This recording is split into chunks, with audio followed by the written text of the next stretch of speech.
अध्यक्ष रवींद्र चव्हाणांनी शांततेत विरोधकांची कोंडी करायला सुरुवात केली। मात्र चव्हाणांनी शिंदे सेनेला कसं बेजार केलंय आणि चव्हाणांच्या नेतृत्वाचा कसा कस लागलेला आहे, पाहूयात या स्पेशल रिपोर्टमध्ये।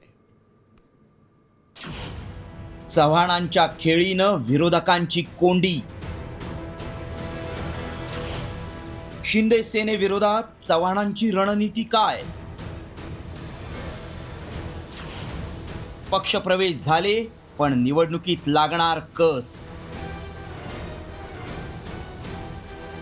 नगर परिषद आणि नगरपंचायत निवडणूक आरोप प्रत्यारोपांनी गाजली। मात्र भाजप प्रदेशाध्यक्ष रवींद्र चव्हाणांनी शांततेत विरोधकांना घाम फोडलाय। रवींद्र चव्हाणांनी फक्त विरोधी पक्षच नाहीत तर शिंदे सेनेला खिंडार पाडून शिंदेंची कोंडी केली आहे। ती नेमकी कशी, पाहूया। अपूर्व हिरेंना भाजप प्रवेश देऊन दादा भुसेंची कोंडी केली। राजू शिंदेंना पक्षात घेत संजय शिरसाट यांना शह दिला। सत्यजित पाटणकरांना पक्षप्रवेश देऊन शंभूराज देसाईंचं टेन्शन वाढवलं। कैलास गोरंट्याल यांना पक्षात घेत अर्जुन खोतकरांपुढे आव्हान उभं केलं। डोंबिवलीत श्रीकांत शिंदेंचे निकटवर्तीय अनमोल म्हात्रेंचा भाजपात प्रवेश करून घेतला। रवींद्र चव्हाणांनी थेट शिंदे सेनेच्या मंत्र्यांपुढे आव्हान उभं करायला सुरुवात केल्यामुळं एकनाथ शिंदेंनी जशास तसं उत्तर देण्याचा प्रयत्न केला। अंबरनाथ बदलापूरसह महाराष्ट्रात अनेक ठिकाणी भाजपच्या नेत्यांना गळाला लावायला सुरुवात केली। मात्र रवींद्र चव्हाणांच्या वेगापुढे शिंदेंची चांगलीच दमछाक झाली। अखेर अस्वस्थ शिंदेंनी अमित शहांच्या दरबारात धाव घेत चव्हाणांची तक्रार केली। मात्र शहांनी शिंदेंची तक्रार बेदखल करत चव्हाणांना अभय दिलं। त्यामुळे शिंदे विरुद्ध चव्हाण संघर्ष आणखीनच पेटला। दरम्यान रवींद्र चव्हाणांची नियुक्तीच शिंदे सेना फोडण्यासाठी केल्याचा दावा संजय राऊतांनी केलाय। ज्या पद्धतीनं त्यांनी शिवसेनेच्या बाबतीमध्ये गुप्त ऑपरेशन तेव्हा केलं आणि आमचे आमदार, तीच पद्धत त्याच पद्धतीनं आता शिंदेचे आमदार फोडण्याचं काम अगदी व्यवस्थित सुरू आहे।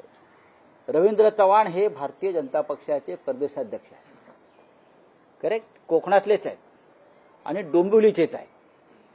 त्यांची नेमणूक खास त्यासाठीच केलेली आहे डोंबिवलीतून।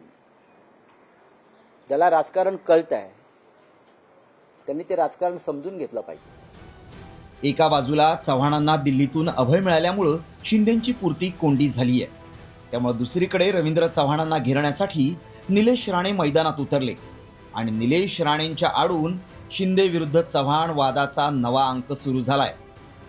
सन्माननीय रवींद्र चव्हाण साहेब मालवणमध्ये आले होते 2-3 दिवसापूर्वी आणि आम्हाला संशय आला की हे आता काहीतरी गडबड करायला आलेत।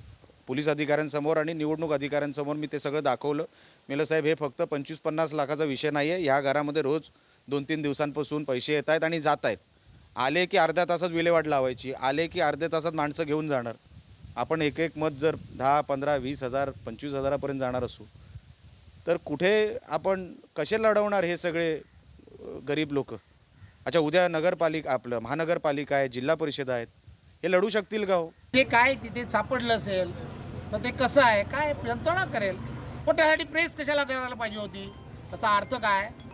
काँग्रेसमध्ये आणि यांच्यामध्ये काहीच फरक नाही। खोटा नेरेटिव्ह पसरवायचा आणि लोकांची दिशाभूल करण्याचं एक काम करतायत। राणे साहेबांचा आदर्श बाळगला पाहिजे। शांतपणे निवडणुका, कार्यकर्त्यांच्या निवडणुका आहेत।